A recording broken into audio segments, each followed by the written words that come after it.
ആ സദസ്സിനെ അല്ലാഹു അവൻ്റെ മലായികത്തിൻ്റെ മുഖറബുകളായ മലക്കുകളുടെ മുമ്പിൽ അഭിമാനത്തോടുകൂടി അവതരിപ്പിക്കും എന്നൊക്കെ നബിതങ്ങൾ സല്ലല്ലാഹു അലൈഹി വസല്ലം പറഞ്ഞു. ഈ ക്യൂജനസ് എന്താ? ആ 4 അക്ഷരത്തിൽ ഈ പറഞ്ഞതല്ല. ഖുർആൻ, ഹദീസ്, ലേണിംഗ് സ്കൂൾ. അത് പള്ളിയിലായുക എന്നത് അതിൻ്റെ പോരിശ ബറക്കത്ത് 10 മടങ്ങായി വർദ്ധിപ്പിക്കുകയും ചെയ്യും. അല്ലാഹു സുബ്ഹാനഹു വ തആല 14 നൂറ്റാണ്ടുകൾക്ക് മുമ്പ് നബി സല്ലല്ലാഹു അലൈഹി വസല്ലമയോട് ആദ്യമായി പറഞ്ഞത് തന്നെ ഖുർആൻ ബിസ്മി റബ്ബിക്കൽ ലദീ ഖലഖ. റബ്ബിന്റെ നാമം അതുകൊണ്ട് തുടങ്ങി റബ്ബുമായി ബന്ധപ്പെട്ട കാര്യങ്ങൾ, റബ്ബിലേക്ക് അണയാനുള്ള കാര്യങ്ങൾ, റബ്ബിന്റെ കോപ താപങ്ങൾക്ക് വിധേയരാവാൻ ഇടയാകുന്ന കാരണങ്ങൾ, റബ്ബിന്റെ മഗ്ഫിറത്ത് റഹ്മത്ത് ലഭിക്കാൻ ഇടയാവുന്ന കാരണങ്ങൾ, സ്വർഗലോകത്തേക്കുള്ള വഴി എല്ലാം ആ ഗ്രന്ഥത്തിലുണ്ട്. അതുകൊണ്ട് ഈ ഖുർആൻ അത് വായിക്കണം. മനോരമ, മാതൃഭൂമി, യൂട്യൂബ് ഒന്നും വായിക്കണമെന്നല്ലല്ലോ അതിൻ്റെ അർത്ഥം. രണ്ടാമതൊരിടത്ത് വിശുദ്ധ ഖുർആൻ സൂചിപ്പിച്ചത് കിതാബുൻ അൻസൽനാഹു ഇലൈക മുബാറകുൻ ലിയദ്ദബ്ബറു ആയാതിഹി. നാം ഈ പരിശുദ്ധ വേദഗ്രന്ഥം നിങ്ങൾക്ക് നൽകിയത്, ഇറക്കി തന്നത് കേവല പാരായണത്തിന് വേണ്ടി മാത്രമല്ല, ലിയദ്ദബ്ബറു ആയാതിഹി, നിങ്ങളിതിലെ വചനങ്ങൾ തദബ്ബുറാക്കണം, വിശകലനം ചെയ്യണം, ചർച്ച ചെയ്ത് തർക്കിച്ച് ചോദ്യങ്ങൾ ഉയർത്തിക്കൊണ്ടേയിരുന്ന് ഉത്തരങ്ങൾ കിട്ടി അത് ജീവിതത്തിൽ പാലിച്ച് ജീവിതം മെച്ചപ്പെടുത്താൻ വേണ്ടിയാണ്. ഇനി മൂന്നാമതൊരിടത്ത് അല്ലാഹു സുബ്ഹാനഹു വ തആല പറഞ്ഞത് അഫല യതദബ്ബറൂനൽ ഖുർആൻ. എന്തേ നിങ്ങൾക്ക് ഈ ഖുർആൻ തദബ്ബുറാക്കാൻ, പഠിക്കാൻ വിഷമം, തടസ്സം?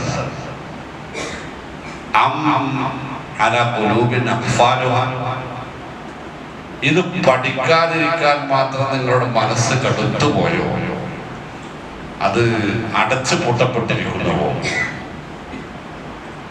3 ആയത്തുകൾ പഠിച്ചാൽ തന്നെ, ആ 3 ആയത്തുകളുടെ അർത്ഥത്തിലേക്ക് കടന്നുപോയാൽ തന്നെ മുസ്ലിം സമുദായത്തിന്റെ നാശത്തിന്റെ കാരണങ്ങൾ എന്താണ് എന്നും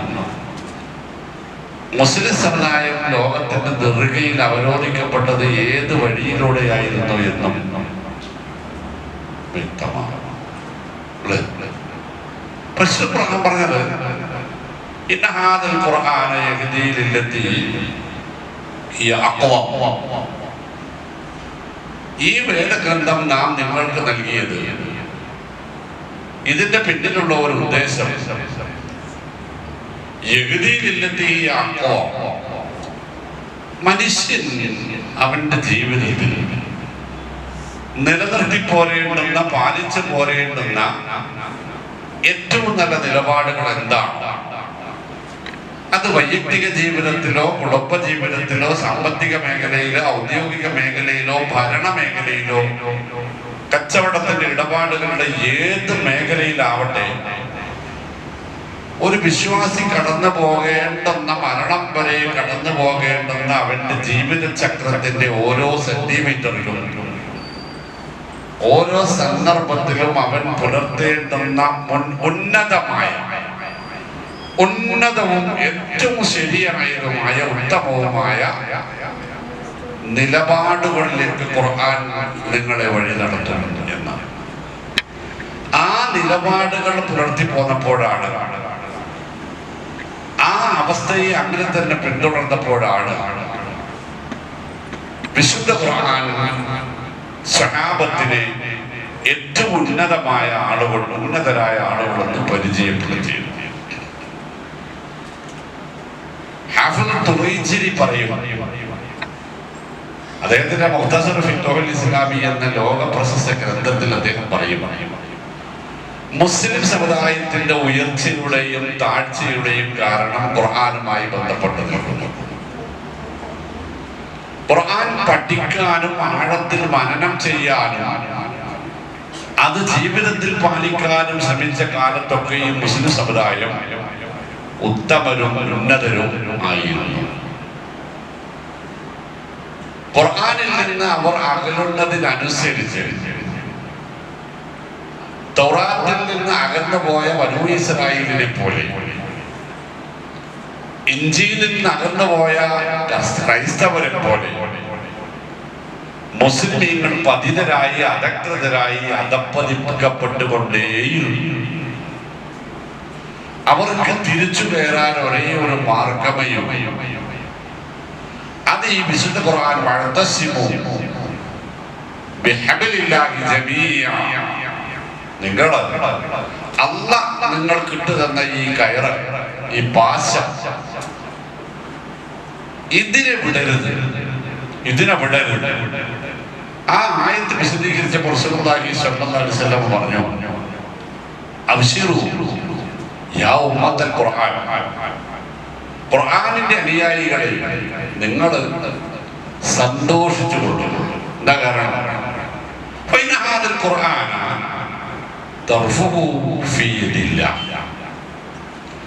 ഈ ഖുർആനിന്റെ ഒരറ്റം അല്ലാഹു റബ്ബുൽ ഇസ്സത്തിന്റെ കയ്യിലാണുള്ളത്. മറ്റേ തലം, മറ്റേ അറ്റം, മറുതല അത് നിങ്ങളുടെ കയ്യിലുമാണുള്ളത്.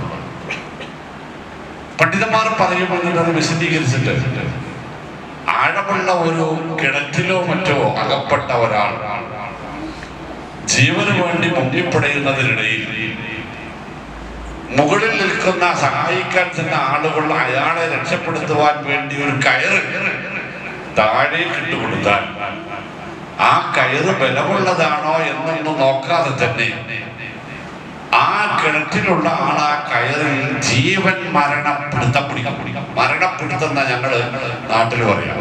നിങ്ങളെന്താ പറഞ്ഞിരിക്കുന്നില്ല.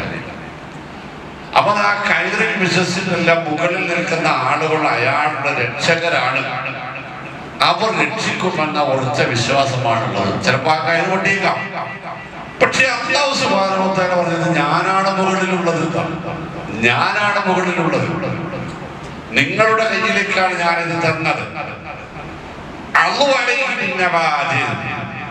നിങ്ങൾ ഇതിൽ മരണം പിടിപിടിക്കണം, അണപ്പല്ലുകൊണ്ട് കടിച്ചു പിടിക്കണം, വിടരുത്. മരിച്ചാലും വിടാതെ നിങ്ങൾ ഇതിൽ പിടിച്ചാൽ കിതാബുൻ അൻസൽനാഹു ഇലൈക ലിതുഖ്രിജ الناس من الظلمات إلى النور بإذن ربهم إلى صراط العزيز الحميد. ഈ ഗ്രന്ഥം സർവസ്തുതികളുടെയും അർഹനായ മഹാപ്രതാപിയായ റബ്ബിന്റെ തൃപ്തിയിലേക്ക് നിങ്ങളെ, ആ തൃപ്തി നേടിയെടുക്കാൻ ആവശ്യമായ എല്ലാ വിധത്തിലുള്ള നന്മകളിലേക്കും വെളിച്ചത്തിലേക്കും പ്രകാശത്തിലേക്കും നിങ്ങളുടെ ചുറ്റുപാടുകളിൽ ആകമാനം വലയം ചെയ്തു നിൽക്കുന്ന സകലമായ ഇരുട്ടുകളിൽ നിന്നും, ദുശീലങ്ങളിൽ നിന്നും, ശിർക്ക് വിദാർത്ഥകളിൽ നിന്നും, ദുസ്വഭാവങ്ങളിൽ നിന്നും നിങ്ങളെ രക്ഷപ്പെടുത്തി ഏക സത്യപ്രകാശമായ തൗഹീദിന്റെ ശരണയിലേക്ക്, അല്ലാഹുവിന്റെ തൃപ്തിയിലേക്ക് നിങ്ങളെ കൈപിടിച്ച് കൊണ്ടുവരാനാണ് ഞാൻ ഈ ഗ്രന്ഥം നിങ്ങൾക്ക് തന്നിട്ടുള്ളത് എന്നാണ്. ഇതിന് മറുവശം റസൂലുള്ളാഹി സ്വല്ലല്ലാഹു അലൈഹി വസല്ലമ സൂറത്ത് നിസാ ഇങ്ങനെ പാരായണം ചെയ്യിപ്പിക്കുകയാണ് അബ്ദുല്ലാഹി ഇബ്നു മസ്ഊദ് റളിയല്ലാഹു അൻഹുവിനെ കൊണ്ട്. അവിടുന്ന് പറഞ്ഞു, അബ്ദുറഹ്മാൻ ഇഖ്റഅ അലയ്യൽ ഖുർആൻ, പ്രബുദ്ധനാണ് നിങ്ങളെന്നതുകൊണ്ടാണ് ഞാൻ അതിന്റെ ഗുണദോഷങ്ങൾ പറയാതെ കാര്യങ്ങൾ മാത്രം പറഞ്ഞു പോകുന്നുണ്ട്. യാ അബ്ദുറഹ്മാൻ ഇഖ്റഅ അലയ്യൽ ഖുർആൻ. ഇബ്നു മസ്ഊദ് റളിയല്ലാഹു അൻഹുവിന്റെ മുടിപ്പേരാണ് അബൂ അബ്ദുറഹ്മാൻ. താങ്കൾ എനിക്കൊന്ന് ഖുർആൻ ഓതി കേൾപ്പിക്കൂ എന്ന് നബി സല്ലല്ലാഹു അലൈഹി വസല്ലം അദ്ദേഹത്തോട് ആവശ്യപ്പെട്ടു. ഇബ്നു മസ്ഊദ് റളിയല്ലാഹു അൻഹു മുഅല്ലിമുൽ ഉമ്മ എന്നാണ് ബഹുമതിനാമമുള്ളത്. മഹാനായ ഖുർആൻ പാരായണക്കാരനായിരുന്നു. 7 തരം ഖിറാഅത്തുകൾക്ക് തുടക്കം കുറിക്കുന്ന ആദ്യത്തെ കാര്യം ഇബ്നു മസ്ഊദ് റളിയല്ലാഹു അൻഹുവാണ്. ഇസ്ലാമിക ചരിത്രത്തിൽ ആദ്യമായി വ്യവസ്ഥാപിതമായ മദ്രസ സംവിധാനം, നമ്മളുടെ ഇന്നത്തെ ഭാഷയിൽ ഖുർആൻ ഹദീസ് ലേണിംഗ് സ്കൂള് വ്യവസ്ഥാപിതമായി തുടങ്ങിയ 3 പേരിൽ ഒരാൾ മക്കയിൽ മദ്രസത്തുൽ ഇബ്നു അബ്ബാസ് റളിയല്ലാഹു അൻഹുമാ, മദീനയിൽ മദ്രസത്തുൽ ഇബ്നു ഉമർ റളിയല്ലാഹു അൻഹുമാ, കൂഫയിൽ മദ്രസത്തുൽ ഇബ്നു മസ്ഊദ്. ഖുർആൻ ഹദീസ് ലേണിംഗ് സ്കൂളിന്റെ ആദ്യത്തെ പതിപ്പാണത്. അത്ര മഹാനായിരുന്ന ഇബ്നു മസ്ഊദ് റളിയല്ലാഹു അൻഹുവിനോട് നബി കരീം സല്ലല്ലാഹു അലൈഹി വസല്ലം പറഞ്ഞു, ഇഖ്റഅ അലയ്യൽ ഖുർആൻ. ഏച്ചലസിന്റെ ആദ്യത്തെ പണി എന്താന്ന് പറയാൻ വേണ്ടിയിട്ട് ഇവിടെ പറഞ്ഞു. നബി തങ്ങൾ സല്ലല്ലാഹു അലൈഹി വസല്ലം തന്റെ കാര്യങ്ങളിൽ, തന്റെ ശിഷ്യഗണങ്ങളിൽ ഏറ്റവും സുന്ദരമായി ഖുർആൻ പാരായണം ചെയ്യാൻ അറിയാവുന്ന ഒരാളോട് നീ അതൊന്ന് ഉറക്ക പാരായണം ചെയ്താൽ ഞാനൊന്ന് കേൾക്കട്ടെ എന്ന് പറഞ്ഞു. കേച്ചലസിന്റെ ആദ്യം നടക്കുന്നത് പാരായണം ചെയ്യാൻ മടിയില്ലാതാവുക. മറ്റുള്ളവർ കേൾക്കെ പാരായണം ചെയ്യാൻ മടിയുള്ളവരായി മാറിക്കൊണ്ടിരിക്കുന്നു നമ്മളും നമ്മളുടെ വരും തലമുറയും. ഖുർആനിലേക്ക് നോക്കി നമ്മളിങ്ങനെ ഇരിക്കും, പാരായണം ചെയ്യുകയും ചെയ്യും. പക്ഷേ പേരക്കുട്ടി ഓതുന്നതിൽ വല്ല കുഴപ്പമുണ്ടോ എന്ന് കണ്ടുപിടിക്കാൻ വല്യമാക്കും ഒരു മാർഗമില്ല. വല്യപ്പയും വല്യമ്മയും ഓതുന്നത് കേട്ട് പേരക്കുട്ടികൾക്ക് ഉമ്മയും പാപ്പയും ഓതുന്നത് കേട്ട് മക്കൾക്ക് പഠിക്കാൻ വല്ല മാർഗമുണ്ടോ? അതുമില്ല. അല്ല, ഈ 3 വിഭാഗം ഓതിക്കൊണ്ടിരിക്കുന്നില്ലേ? ഉണ്ട്. ആരും അങ്ങോട്ടും കേൾപ്പിക്കണില്ല, കേൾക്കണില്ല. അവിടെ കൂടിയാണ് എന്റെ വിഷയത്തിന്റെ പർവ്വം. സാങ്കേതിക യുഗത്തിലെ ഇസ്ലാം ഖുർആൻ പഠനം എന്നതാണല്ലോ നമുക്ക് പറയാനുള്ളത്. അപ്പൊ എന്റെ പ്രിയപ്പെട്ടവർ മനസ്സിലാക്കേണ്ടത്, ഞങ്ങള് ജമിയത്തുൽ ഉലമയുടെ ഒരു മീറ്റിംഗ് വന്നപ്പോ അവിടെ ചർച്ചയ്ക്ക് വന്ന വിഷയങ്ങളിൽ മുൻപന്തിയിലുള്ള സംഗതി എന്താ അറിയുക? അവിടെ പങ്കെടുക്കുന്നത് ഞാനൊക്കെ അതിന് ശിശുവാണ് അന്നും. അപ്പൊ അവിടുത്തെ ഉഗ്രപ്രതാപികളായ പണ്ഡിതന്മാർ പറഞ്ഞത്, നമുക്ക് ഇവിടെ വായിക്കുന്ന കിതാബുകളൊക്കെ, ഇവിടെ ചർച്ചയ്ക്ക് വരുന്ന കിതാബുകളൊക്കെ ഓരോരുത്തരും ഉറക്ക വായിക്കണം. അപ്പൊ ഒരാളത് പറഞ്ഞപ്പോ മറ്റേയാൾ പറയാണ്, ഞാൻ ഇന്ന് നിങ്ങളോടത് പറയാൻ ആവശ്യപ്പെടണമെന്ന് വിചാരിച്ചു വന്നതാ. അതെന്തേലും ചെയ്യണം. അത് പറഞ്ഞാലറിയോ, ഇന്നത്തെ KJUവിന്റെ സെക്രട്ടറിയാണെന്ന് പറയുന്നത്. അദ്ദേഹത്തിന്റെ പിതാവ് മർഹൂം അബൂബക്കർ മൗലവിയുണ്ട്, ഹംസബാ കവിയുണ്ട്, പിന്നെ MM ഉണ്ട്, മൈമൂടി സുലമിയുണ്ട്, ഞാനുണ്ട്. ഞങ്ങളുടെ നല്ലൊരു ടീമുണ്ട്. ഇവിടെ ഹനീഫ് പറയാണ്, ഞാനത് ഉറക്ക വായിക്കാൻ നിങ്ങൾ നിർബന്ധിക്കണമെന്നും തീരുമാനം ഉണ്ടാക്കണം നിങ്ങളോട് ആവശ്യപ്പെടാൻ വന്നതാണ്. എന്താ കാരണം എന്നറിയോ? ഇന്നലെ ഞാൻ വീട്ടിലിരുന്നിട്ട് ഒരു ഇബാറത്ത് വായിക്കുമ്പോ ഉപ്പച്ചി ചിരിച്ചു, ഹനീഫെ തെറ്റാണ് വായിക്കണമെന്ന് പറഞ്ഞു. നിങ്ങൾക്ക് മനസ്സിലാവുണ്ട് ഞാൻ പറഞ്ഞെന്താ? നമ്മുടെ മക്കളെ, പേരക്കുട്ടികളെ, വരും തലമുറയെ ഇത് നല്ല രൂപത്തിൽ പാരായണം ചെയ്യുന്നവരാക്കി തീർക്കാനുള്ള ഏക മാർഗം അവർ നിരന്തരമായി പാരായണം കേട്ടുകൊണ്ടിരിക്കുക എന്നതാണ്. അതിനാണ് ഞാൻ ഈ സംഭവം യാദൃശ്ചികമായി പറഞ്ഞതല്ല. ഇബ്നു മസ്ഊദ് റളിയല്ലാഹു അൻഹുവിനെ കൊണ്ട് പാരായണം ചെയ്യിപ്പിക്കുന്നത് മുഹമ്മദ് മുസ്തഫ സല്ലല്ലാഹു അലൈഹി വസല്ലമയാണ്. ഈ സംഭവം പറഞ്ഞിട്ട് ഹദീസ് വിശാരദന്മാരും മുഫസ്സിറുകളും പറയും, ഖുർആൻ മറ്റൊരാളെ കൊണ്ട് പാരായണം ചെയ്യിപ്പിച്ച് കേട്ടുകൊണ്ടിരിക്കുന്നത് വലിയൊരു ഇബാദത്താകുന്നു, പുണ്യമാകുന്നു. ഇതൊരു വലിയ ആരാധനയാകുന്നു. അതില്ലല്ലോ നമ്മുടെ നാട്ടിലല്ലേ? നമ്മളുടെ കുട്ടിക്കാലത്ത് അതുണ്ടായിരുന്നല്ലോ അല്ലേ? നമ്മുടെ മാതാപിതാക്കളും വല്യപ്പമാരും ആയതുമാണോ തകരാറ് എന്നത് ആലോചിക്കണ്ടേ? നമ്മൾ പറയാ നമ്മുടെ യുവാക്കളും മക്കളും ഒക്കെ IT ലോകത്താണ്. എപ്പം നോക്കിയാലും മൊബൈലിലാ കണ്ണെന്നാ പറയാ. അവര് മൊബൈലിൽ നിന്ന് കണ്ണെടുപ്പിച്ച് ഖുർആനിലേക്കോ ഹദീസിലേക്കോ കൊണ്ടുവരാൻ പ്രോത്സാഹിപ്പിക്കേണ്ടത് ആരാണ്? നമ്മളല്ലേ? അതിന് കിട്ടുന്ന സന്ദർഭങ്ങളിലേക്ക് അവരോടെ കൂടെ കൊണ്ടുപോകേണ്ടത് ആരാണ്? നമ്മളല്ലേ? അവര് നമ്മുടെ വട്ടം കൂടി ഇരുന്നല്ലേ ഇത് പഠിക്കേണ്ടതും കേൾക്കേണ്ടതും പരിശീലിക്കേണ്ടതും. അതിനുള്ള സന്ദർഭങ്ങളാണ് ഇത്തരം സദസ്സുകളും സംഘടിപ്പിക്കപ്പെടുന്ന തുടങ്ങാനിരിക്കുന്ന QHLSകളും ഒക്കെ. അപ്പൊ അതിൽ നമ്മൾ കുടുംബസമേതമാണ് പങ്കെടുക്കേണ്ടത്. ഒരു പാർക്കിൽ പോകുന്നത് കുടുംബസമേതമാണ്, ഹോട്ടലിൽ പോകുന്നത് കുടുംബസമേതമാണ്, ഒരു വിനോദയാത്ര പോകുന്നത് കുടുംബസമേതമാണ്, ഭക്ഷണം കഴിക്കുന്നത് വീട്ടിൽ കുടുംബസമേതമാണ്. പക്ഷേ നമ്മൾ ഖുർആൻ പഠിക്കുന്നതും ഖുർആൻ പാരായണം ചെയ്യുന്നതും ജമാഅത്തിന് പള്ളിക്ക് വരുന്നതും മാത്രം കുടുംബസമേതമല്ല. 10 പേർക്ക് 10 പ്ലേറ്റ് ഗ്ലാസ് ഓരോന്ന് വേറെ വേറെ ഉണ്ടായിട്ടും എല്ലാവരും കൂടെ ഒരു ഡൈനിങ് ടേബിളിന്റെ ചുറ്റുപാടിൽ ദിവസത്തിൽ ഒരു സമയമെങ്കിലും ഇരിക്കണമെന്ന് നമുക്ക് ആഗ്രഹവും നിഷ്കർഷയുമുണ്ട്.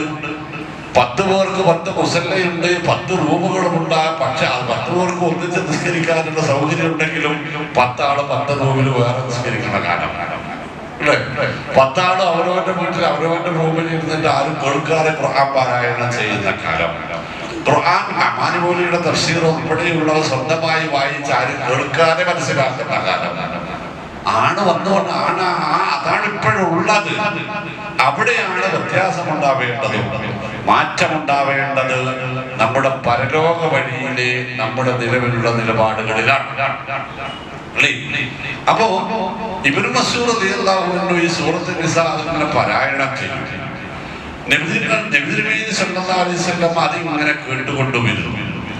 അങ്ങനെ 10-40 ആയത്ത് ഓതി 41ാമത്തെ ആയത്ത് എനിക്ക് നിങ്ങളോട് പറയാനുള്ള സംഭവം ഞാൻ പറയുന്നുണ്ട്. ഇങ്ങനെ പേരിനങ്ങനെ ഒരു ആവേശ പ്രസംഗം നടത്തുന്ന പരിപാടി ഇല്ല. അപ്പൊ ഇബ്നു മസ്ഊദ് റളിയല്ലാഹു അൻഹു ഓതി വെട്ടി ചെല്ലുന്ന ആയത്ത് വകൈഫ ഇദാ ജീനാ മിൻ കുല്ലി ഉമ്മത്തിൻ ബിശഹീദിൻ വജീനാ ബിക അലാ ഹൗലാഇ ഷഹീദാ എന്ന ആയത്തിലേക്ക് ഇബ്നു മസ്ഊദ് റളിയല്ലാഹു അൻഹു കടന്നു. ആ ആയത്ത് അവസാനിപ്പിക്കുന്നതിന് മുമ്പേ നബി സല്ലല്ലാഹു അലൈഹി വസല്ലം പറഞ്ഞു ഹസ്ബുക്കൽ ഖുർആൻ നിർത്ത്, ഹസ്ബുക്കൽ ഖുർആൻ ഇത്ര മതി, ഇപ്പൊ ഇത്ര മതി. ഇബ്നു മസ്ഊദ് റളിയല്ലാഹു അൻഹു പറയുന്ന ആ ശബ്ദത്തിന് ഒരു വിറയലുള്ളതായി ഞാൻ മനസ്സിലാക്കി. നബി തങ്ങളുടെ ശബ്ദത്തിന് ഒരു വിറയലുണ്ടായിരുന്നു. ഫൽതഫത്തു ഇലൈഹി, ഞാനിങ്ങനെ മുഖം തിരിച്ച് നബിയുടെ മുഖത്തേക്ക് നോക്കി. അപ്പൊ നബി തങ്ങളുടെ മുഖത്ത് കൂടി കണ്ണുനീരിങ്ങനെ ധാരധാരയായി ഒഴുകുന്നുണ്ട്. എന്തായിരിക്കും ഒഴുകിയത്? എന്തിനായിരിക്കും? അവിടെയാണ് നമ്മുടെ ചിന്ത. അവിടെയാണ് 2 GB മെമ്മറി നമുക്ക് ഫ്രീ ആണ് അല്ലേ?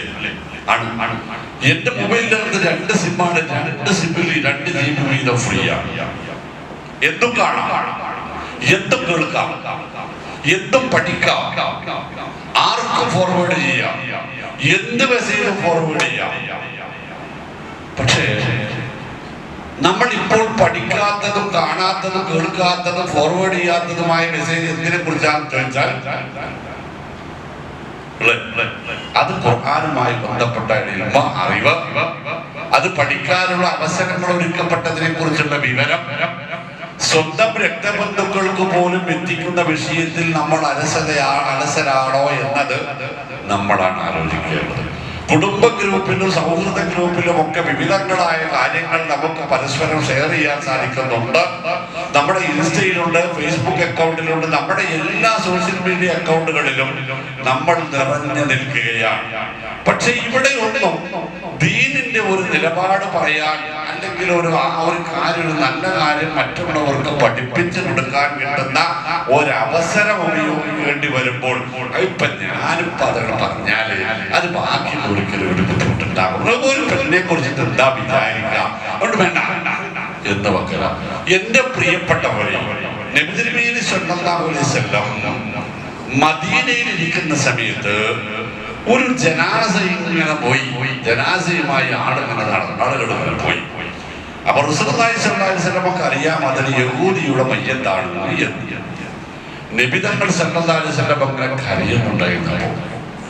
അപ്പൊ സ്വഹാബത്ത് ചോദിച്ച്, എന്താണ് നിങ്ങൾ കരയുന്നത്? എന്തിനങ്ങൾ കരയുക? അതൊരു യഹൂദിയല്ലേ മരിച്ചത്, അയാളെ മരണത്തിന് നിങ്ങൾക്ക് എന്തിനാ സങ്കടം? അപ്പൊ നബി സല്ലല്ലാഹു അലൈഹി വസല്ലം പറഞ്ഞത്, അയാളൊരു യഹൂദിയാണ് എന്നതാണ് എന്റെ സങ്കടം, എന്റെ പ്രശ്നം അതാണ്. അതെന്താ നബി? ഒന്നുമില്ല, അയാളെങ്ങാനും പരലോകത്തെത്തിയിട്ട് താൻ എന്താണോ മുസ്ലിം ആവാതിരുന്നത്, തൗഹീദ് അംഗീകരിക്കാതിരുന്നത് എന്ന് അള്ളാഹു അയാളോട് ചോദിച്ചാൽ, പടച്ചവനെ മുഹമ്മദ് ഉൾപ്പെടെയുള്ളവർ സ്വല്ലല്ലാഹു അലൈഹി വസല്ലം മദീനയിൽ ജീവിച്ചിരുന്നിട്ട് എന്നോട് ഇക്കാര്യം പറഞ്ഞിട്ടില്ലട്ടോ എന്നെങ്ങാനും അയാൾ പറഞ്ഞാൽ, فكيف إذا جئنا من كل أمة بشهيد وجئنا بك على هؤلاء شهيدا. ഓരോ വിഭാഗം ആളുകളെയും അവരുടെ നേതാക്കന്മാരോടൊപ്പം അല്ലാഹു പരലോകത്ത് ഹാജരാകും. وجئنا بك على هؤلاء شهيدا. താങ്കളെ നബിയെ താങ്കളുടെ സമുദായത്തിന്റെ സാക്ഷിയായി കൊണ്ടുവന്ന് നിർത്തുമ്പോ സമുദായത്തിന് വന്ന അപജയങ്ങൾക്ക് കാരണം താങ്കൾ പറയേണ്ടി വരുമ്പോ താങ്കളുടെ അവസ്ഥ എന്തായിരിക്കുമെന്ന് ആലോചിച്ച് നോക്കിയിട്ടുണ്ടോ എന്ന ചോദ്യത്തിലാണ് റസൂലുള്ളാഹി സ്വല്ലല്ലാഹു അലൈഹി വസല്ലമ ഭയപ്പെട്ടതിനെ കുറിച്ച്. ഞാൻ എന്റെ കുടുംബത്തിന്റെ കാര്യത്തിൽ ഉത്തരവാദിത്വം പറയേണ്ടി വരില്ല, എന്റെ ഭാര്യയുടെയും മക്കളുടെയും ഭർത്താവിന്റെയും മാതാപിതാക്കളുടെയും കാര്യത്തിൽ ഞാൻ ഉത്തരവാദിത്വം ഏൽക്കേണ്ടി വരില്ലേ, എന്റെ അയൽപ്പക്കത്തിന്റെ കാര്യത്തിൽ ഞാൻ ഉത്തരം പറയേണ്ടി വരില്ല, എന്റെ യൂണിറ്റിന്റെ മഹല്ലത്തിന്റെ സംഘടനയുടെ കാര്യത്തിൽ ഞാൻ ഉത്തരവാദിത്വം പറയേണ്ടി വരില്ല. ഞാൻ 27, 30, 40 വർഷം ജോലി ചെയ്ത് എന്റെ ഔദ്യോഗിക സ്ഥാനങ്ങളിൽ എന്റെ സഹപ്രവർത്തകരുടെ കാര്യത്തിൽ ഞാൻ ഉത്തരവാദിത്വം പറയേണ്ടി വരില്ലേ. ഇവരുമായി ഇവർക്കും നമുക്കുമിടയിൽ ഈ ഒരു ഓൺലൈൻ ബന്ധം, ടെക്നോളജിയുടെ ബന്ധം നിലനിൽക്കുന്നില്ലേ. അവിടെ ഉത്തരം പറയാൻ കഴിയാതെ വരുമ്പോഴുണ്ടാകുന്ന നമ്മുടെ ദുരവസ്ഥ പരിഹാരമുണ്ടാവേണ്ടത് ഇവിടെ നിന്നാണ്. പരിഹാരമുണ്ടാക്കേണ്ടത് ദുനിയാവിൽ നിന്നാണ്. കപ്പലിൽ വെള്ളം കയറിയ കഥ അറിയാറില്ലേ? കപ്പലിൽ 3 തട്ടുള്ള കപ്പലിൽ ആളുകൾ യാത്ര ചെയ്യും. മുകളിലെ തട്ടിലാണ് വെള്ളം ഇരിക്കുന്നത്, ശുദ്ധവെള്ളം, കുടിവെള്ളം ഇരിക്കുന്നത്. താഴെ തട്ടിൽ ലോ ക്ലാസ്, ഏറ്റവും താഴെ ഓർഡിനറി ടിക്കറ്റിലുള്ള യാത്രക്കാരാണ്, മുകളിൽ എക്സിക്യൂട്ടീവ് യാത്രക്കാരാണ്. അപ്പൊ അവിടെ ഇങ്ങനെ വെള്ളത്തിൽ ഇങ്ങനെ എടുക്കാൻ പോകുമ്പോ ബാക്കിയുള്ളവർക്ക് ചെറിയൊരു അലോസരം തോന്നിപ്പോയി. ഇടക്കിടക്ക് ഇങ്ങനെ ആളുകൾ ഇങ്ങനെ അങ്ങോട്ടും ഇങ്ങോട്ടും മറ്റൊരിടയിൽ കൂടെ ഇങ്ങനെ പോകുമ്പോ അപ്പൊ ഈ കപ്പലിന്റെ അടിയിൽ യാത്ര ചെയ്യുന്ന ഒരാൾക്ക് ഒരു ബുദ്ധി തോന്നി. നിങ്ങൾക്ക് അറിയാം സംഭവം, റസൂൽ സല്ലല്ലാഹു അലൈഹി വസല്ലം പറഞ്ഞു, എന്ത് തോന്നി അറിയോ? നമ്മൾ ഈ ആൾക്കാരെ കേൾക്കണ്ട, നമുക്ക് ഇവിടെ ചെറിയൊരു ഓട്ടയാണ് കുത്തിയാൽ പറയാൻ ഇവിടെ നമ്മുടെ സീറ്റിനടിയിൽ വെള്ളം കിട്ടുമല്ലോ, ഇത് വെള്ളത്തിലല്ല നമ്മൾ. അങ്ങനെ ഒരാൾ ഓട്ടം ഓട്ടാൻ പോയപ്പോൾ നിർത്തി ആ ദ്വാരമുണ്ടാക്കാൻ പോയ ആളെ തടയണോ തടയണ്ടേ എന്ന് ചോദിച്ചു. തടയണോ വേണ്ടേ? തടയണം അല്ലേ? നിർബന്ധല്ലേ ആണ്. ഇല്ലെങ്കിലോ എന്ന് ചോദിച്ചു. ഇല്ലെങ്കിൽ ആ ദ്വാരത്തിലൂടെ വെള്ളം കയറും, കപ്പല് മുങ്ങുമ്പോ മുകളിലുള്ള ആൾക്കാർ മാത്രല്ല, ഓട്ട കുത്തിയ ആളും കണ്ടിട്ട് മിണ്ടാതെ നിന്ന ആളും പോകും അല്ലേ? ശരി, ഇത് ഏതായത്തിന്റെ വിശദീകരണത്തിലാ പറഞ്ഞത്? ബനൂ ഇസ്രായേലിലെ ഒരു വിഭാഗം ആളുകൾ മീൻ പിടിക്കാൻ പോണ ആൾക്കാരുണ്ട്. അവരോട് ഒരിക്കലും ഒരു പരീക്ഷണമാണ് വെച്ചത്. എന്താ പരീക്ഷണം? ശനിയാഴ്ച മീൻ പിടിക്കരുത്. എന്താ ശനിയാഴ്ച മീൻ പിടിച്ച ഒരു കുഴപ്പമില്ല. നിങ്ങള് വെള്ളിയാഴ്ച ചോദിച്ചിട്ട് സ്വിച്ച് നോക്കാടി അപ്പൊ അറിയാം. വെള്ളിയാഴ്ച അന്ന് നമുക്ക് ഓർമ്മ നമ്മൾ ശനിയാഴ്ച എന്താന്ന് വെച്ചാൽ ആകോടെ ആഴ്ചയിൽ ഒഴിവ് കിട്ടുന്നത് ശനിയാഴ്ചയാണ്. അന്നിപ്പോ ഞായറാഴ്ച എല്ലാ കല്യാണം മുഴുവനും ഒന്നാ. ചുരുക്കത്തിൽ ആഴ്ചയിൽ 7 ദിവസം വെച്ചാലും ക്യൂച്ചൻസിന് പറയാൻ ആളുണ്ടാവില്ല. നിങ്ങളുടെ കാര്യമല്ല ഞാൻ പറഞ്ഞോ. ഞാന് പിന്നെ വിളിച്ചപ്പോൾ പറഞ്ഞ സംഗതി നിങ്ങൾ കുറെ കാലം പണി തുടങ്ങിയിട്ടുണ്ടാണ്. ഞാൻ എൻ്റെ 34ാമത്തെ വയസ്സിൽ തുടങ്ങിയ QHLS ഇപ്പോഴും അതേപോലെ തന്നെ നിലനിൽക്കുന്നത്. 27 വർഷമായിട്ട് ഞാൻ നടത്തുന്ന QHLS ഇപ്പോഴും ഉണ്ട്. പക്ഷെ പക്ഷേ 250-ലധികം ആളുകളെ വെച്ച് തുടങ്ങിയ QHLS അവസാനം ഞാനും കമ്മിറ്റിക്കാരും മാത്രമായി പിരിച്ചു വിട്ടത് ഒരുപാട് ആളുകളാണ്. ഇത് രണ്ടും നിലവിലുള്ളതാണ്.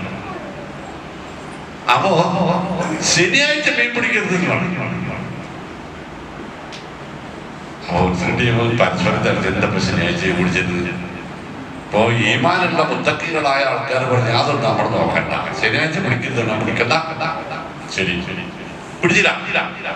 പഠിച്ചവനെ 2 ആഴ്ച കുഴപ്പമൊന്നുമില്ലാതെ പോയി. 3 ആഴ്ച കഴിഞ്ഞപ്പോ മീൻ ഇങ്ങനെ ഇടക്കിടക്ക് ഇങ്ങനെ വിടുക. ശനിയാഴ്ച നേരം എടുത്താല് മീൻ ഇങ്ങനെ കരയിൽ ഇങ്ങനെ വന്ന് നമുക്ക് പിടിക്കാൻ പാകത്താണ്.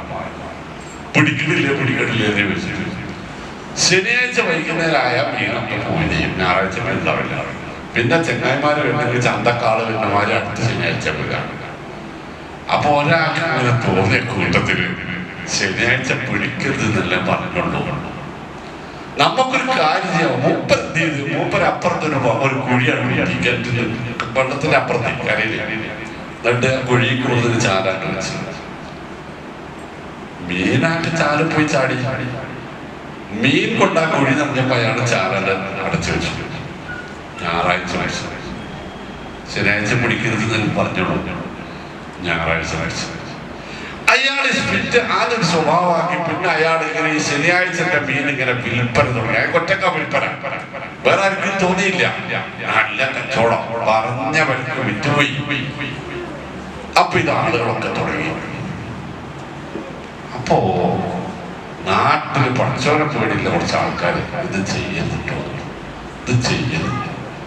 എന്താ ചെയ്താൽ നമ്മൾ ശനിയാഴ്ച മീൻ പിടിക്കണില്ലല്ലോ. ഇത് രണ്ടാമത്തെ ചുരുക്കത്തിൽ കസമിസയാണ്. ആ കസമിസയായപ്പോ 3ാമതൊരു ടീം വന്നു. അവർ ചോദിച്ചു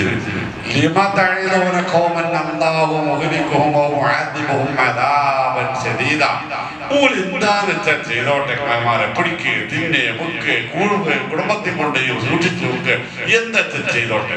അന്ന് അവര് ശിക്ഷിക്കുകയോ ചെയ്യാത്തപ്പോ നശിപ്പിക്കുകയും ചെയ്യാൻ നമ്മൾ തോക്കാൻ പോണ്ട. എന്തിനാ നാട്ടിൽ കലാപണ്ടാകണ്ട. അപ്പൊ ഈ വേണ്ട ചെയ്യരുത് എന്ന് പറഞ്ഞ ആൾക്കാരെ ന്യായം എന്താ അറിയുക? ആ ന്യായമാണ് എൻ്റെ പ്രിയപ്പെട്ട ഉപ്പമാരോട്, വല്യപ്പമാരോട്, എൻ്റെ പ്രിയപ്പെട്ട മക്കളോട് പറയാൻ, യുവാക്കളോട് പറയാൻ. എന്താ ന്യായം?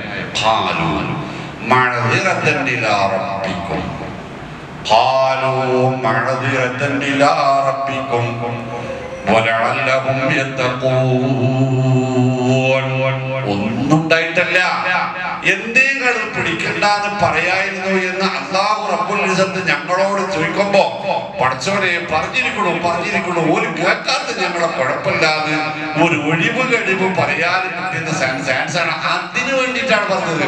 ചിലപ്പോ ഒരാളും ഉണ്ടാവും ചെയ്യുമല്ലോ. മോമിനികളെ എന്തിനൊക്കെ വെച്ചിട്ട്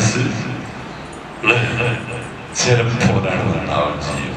നമ്മളെ പരലോകങ്ങൾ അതിന് ഏത് സന്ദർഭം ഉണ്ടോ ആ സന്ദർഭത്തിൽ നമുക്കിത് പറയാൻ കഴിയും. യൂസുഫ് അലൈഹി ഇസ്ലാമിന്റെ ഒരു പ്രഭാഷണം നടക്കുന്നത് എവിടുന്നാണ് അറിയുമ്പോൾ? എവിടുന്നാണ്? ജയിലിൽ നിന്നാണ്. അല്ലേ? യാ സാഹിബൈ സിജ്നി അർബാബും മുതഫരിഖൂന ഖൈർ അബില്ലാഹുൽ വാഹിദുൽ ഖഹാർ മാ തഅബുദൂന മിൻ ദൂനിഹി ഇല്ലാ അസ്മാഉൻ സമ്മൈതുമുഹാ അൻതും വആബാഉകും മാ അൻസലല്ലാഹു ബിഹാ മിൻ സുൽത്താൻ.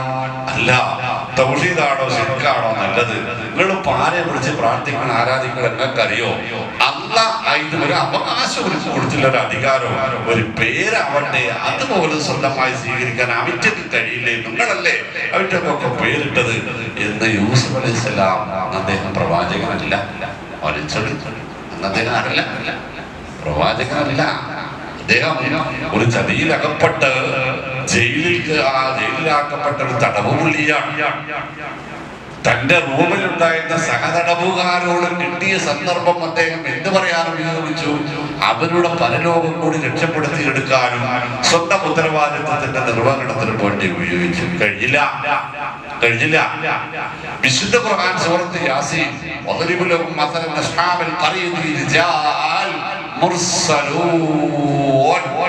അന്തോഖിയയിലേക്ക് 2 പ്രവാചകന്മാർ നിയോഗിക്കപ്പെട്ടു. അവർ അവിടെ പ്രബോധനം നടത്തിയപ്പോൾ അല്ലാഹു അവന്റെ ശത്രുക്കൾ പറഞ്ഞു നിങ്ങൾ കള്ളന്മാരാണ്.